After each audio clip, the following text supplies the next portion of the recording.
शहर उत्तरी से हर्ष वाजपेयी ने जीत दर्ज किया, हमारे साथ मौजूद हैं।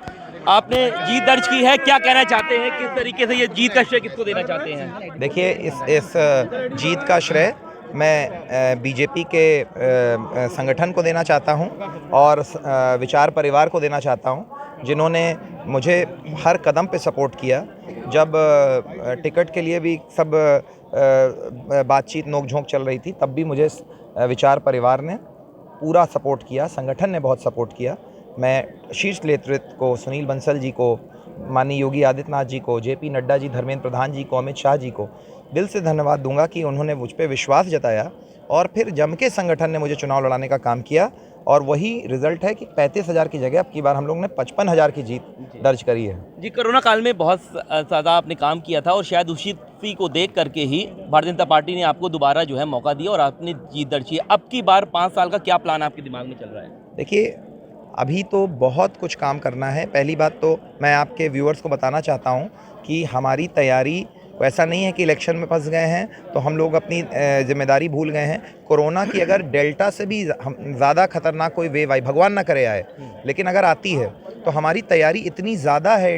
इंडस्ट्रियल स्केल पे ऑक्सीजन मैंने जो इतना जाल बिछा दिया है उतने टाइम में कि जिस तरीके से डेल्टा वेरिएंट का जब अटैक था और पूरे दिल्ली के बड़े बड़े अस्पतालों में ऑक्सीजन कम पड़ गई थी, लेकिन प्रयागराज ऑक्सीजन सरप्लस था, हमने अन्य जिलों को दिया। तो वही स्थिति कायम रहेगी, भगवान ना करे वो दिन आए, लेकिन हम उसके लिए तैयार हैं। और बाकी 5 साल की जहाँ तक की बात है, अभी बहुत काम हम लोगों को करने हैं। आपको बता दूं कि जो मैंने फ्लाईओवर्स का जाल यहाँ पे बिछवाया है और उसमें अभी अधूरे काम हैं जो पूरे करने हैं। बाढ़ में यहाँ पे बहुत से मोहल्ले डूब जाते हैं तो नए बांध हम लोग को बनवाने हैं। स्टेट लैंड की लड़ाई है, यहाँ पे बहुत से एरिया है जो सरकारी लैंड पे हैं और ये यूनिक इलाहाबाद की प्रॉब्लम है कि लोग रह रहे हैं पीढ़ी दर पीढ़ी, लेकिन उनका मालिकाना हक नहीं है।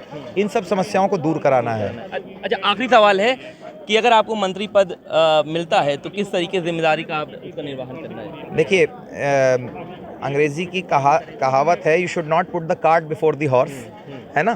तो जब वो मौका आएगा, जब मैं बस इतना कहना चाहता हूँ कि मुझ पे जो विश्वास जताया, इतना लोग मेरे पीछे पड़े थे, इसके बावजूद शीर्ष नेतृत्व ने मुझे विश्वास करके कि मुझे टिकट दिया और मुझसे कहा, शीर्ष नेतृत्व के नेताओं ने कहा कि आपको जब विश्वास किया जा रहा है तो पिछली आपका जो ऐतिहासिक लीड थी उसको से भी रिकॉर्ड तोड़ के आइएगा।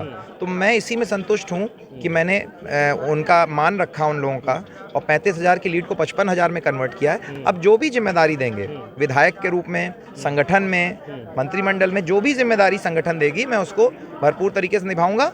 और अगर नहीं भी देते हैं तो मैं आपको बताना चाहता हूँ कि एक जिम्मेदार और कर्मठ विधायक अगर चाह ले तो किसी मंत्री से कम नहीं है। बहुत रिसोर्सेज हैं डिस्पोजल पे और अगर आप मजबूती से, जैसे एक अच्छा वकील पैरवी करता है तो कोई भी केस जीत सकता है, तो आप मजबूती से पैरवी करेंगे तो मंत्री छोड़िए मुख्यमंत्री भी आपकी बात मानेंगे। ठीक है, बिल्कुल। तो आप देख सकते हैं ये हमारे साथ हर्षवर्धन वाजपेयी हैं जो दोबारा से जीत दर्ज किया है और अब की बार बड़ी जीत दर्ज किया है। ऐसे में इनका कहना है कि जो भी पद इनको मिलेगा, चाहे वो विधायक का तो मिल ही गया है, अगर मंत्री का भी पद मिलता है तो वैसे ही वो निष्ठा के साथ निभाएंगे जैसा इन्होंने कोरोना काल में निभाया हुआ है।